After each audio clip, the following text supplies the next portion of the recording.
L'enfer est un concept d'après-vie qui a fasciné l'humanité depuis des siècles. Et la Bible mentionne l'enfer comme étant un lieu de tourment pour ceux qui ont rejeté Dieu. Salut, c'est Garil, bienvenue dans cette nouvelle vidéo. J'espère que tu vas bien, où je vais explorer 7 faits sur l'enfer. Et je te réserve le meilleur pour la fin, qui est le dernier fait que tu pourrais en débattre en commentaire en fin de vidéo.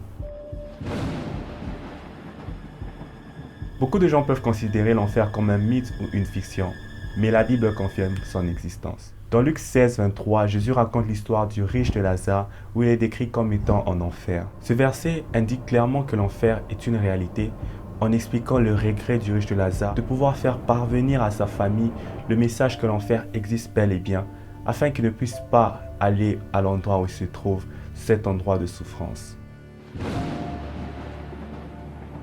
J'ai tellement soif à boire. Je suis prêt à tout accepter. Oh, que Lazare plonge son doigt dans l'eau et rafraîchisse ma langue.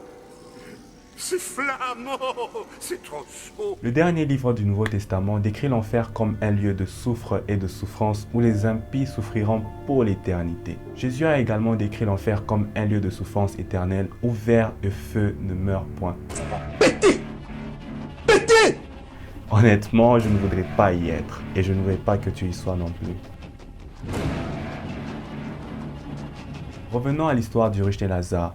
Le riche demande à Lazare de pouvoir aller avertir à sa famille que l'enfer est bel et bien réel et qu'il puisse se détourner de cette vie qui est mauvaise pour pouvoir ne pas se retrouver aussi dans le même sort qu'il s'est retrouvé. Car sa souffrance était tellement forte, pénible et surtout sans fin qu'il ne voulait pas que cela arrive aussi à ceux qu'il aime. Cependant, il était déjà trop tard pour lui et il était destiné à vivre avec le regret éternel.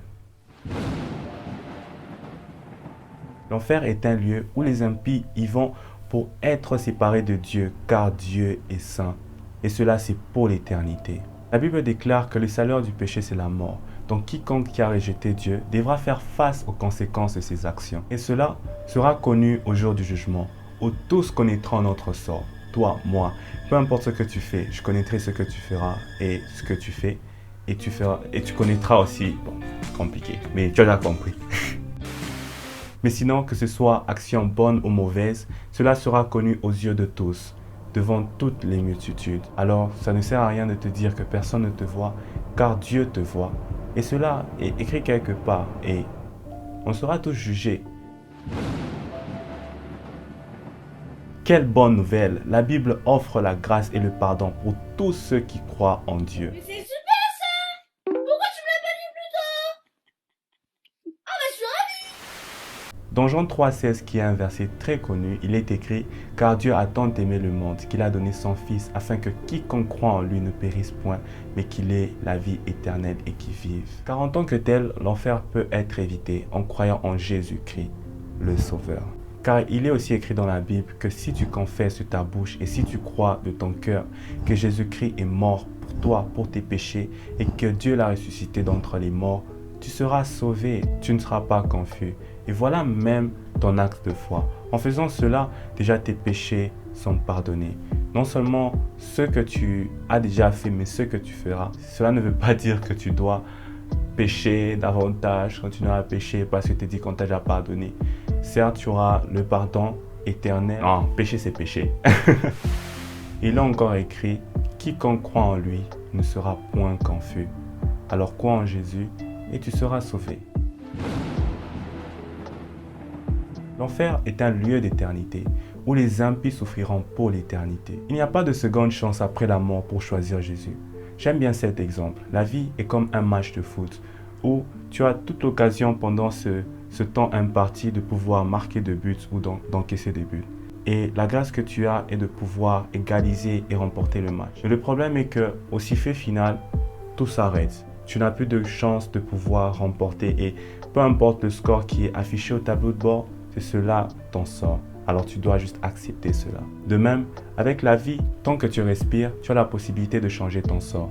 Mais le problème, c'est que tu ne connais pas lorsque le sifflet final va retentir. Peu importe dans quelle situation tu te trouves, si tu meurs, tout se termine par là.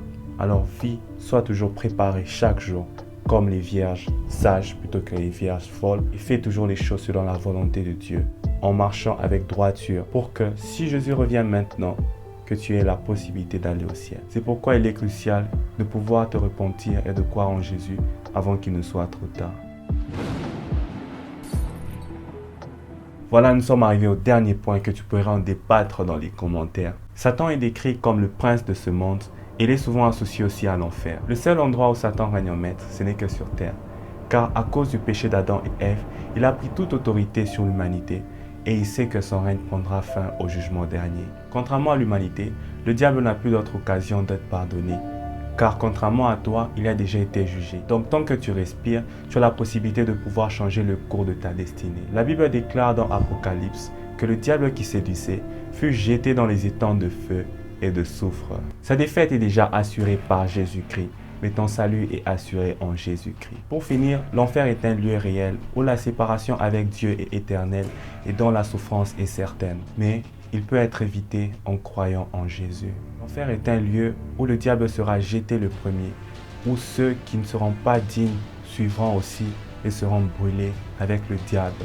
Le diable ne sera pas DJ en train de pouvoir diriger une chanson ou quoi que ce soit, en train de pouvoir gérer les business de l'enfer. C'est tout simplement une hallucination collective. Il brûlera et il le sait. Voilà pourquoi il est en colère. Il veut faire tout afin de pouvoir te faire tomber aussi, te faire retrouver en enfer. Car il nous déteste, il nous méprise. Mais Dieu t'aime d'un amour infini. Et par son amour, il veut que tu puisses te détourner de ces choses bizarres que tu fais ou que tu puisses revenir à lui à travers Jésus-Christ et que tu vives l'éternité, non pas dans ce lieu où le riche de Lazare était, mais dans ce lieu d'éternité, dans la joie et dans la paix, avec ce Dieu qui sera à tes côtés. Tout ça n'est pas possible. Quelle horreur, c'est sûrement un cauchemar. Mais il est trop tard, nous ne pouvons plus rien faire pour t'aider. Car entre nous, il y a maintenant un grand gouffre infranchissable que personne ne peut traverser. Nous ne pouvons pas te rejoindre et toi non plus.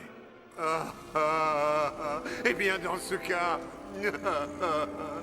cas, rendez-moi un service. Envoyez Lazare sur Terre pour qu'il aille parler à mes frères et qu'il les convainque de changer, afin qu'ils ne se retrouvent pas comme moi dans cet horrible endroit. Merci d'avoir regardé la vidéo jusqu'au bout. Si tu as aimé, comme d'habitude, n'hésite pas de laisser un petit pouce bleu. Et vous êtes nombreux à pouvoir regarder sans pour autant vous être abonné. Donc n'hésite pas de t'abonner, abonne-toi pour ne pas rater et surtout pour nous encourager à faire davantage. Et partage si cela, tu penses que ça pourrait toucher quelqu'un d'autre. Je te dis à la prochaine, n'oublie pas, la méditation te rapproche de Dieu. Ciao.